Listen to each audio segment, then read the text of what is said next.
This 5-minute solution will show you how to lock private browsing in Safari on iPhone. This lock private browsing in Safari option is only available in iOS 17.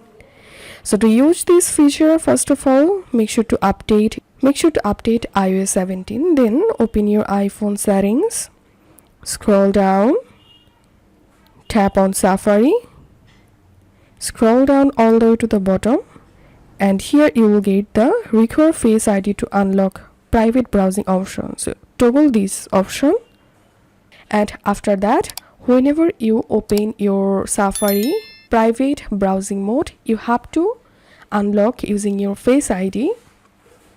So this is how we can do it. If you find this video helpful, don't forget to subscribe 5-minute solution. See you in the next video.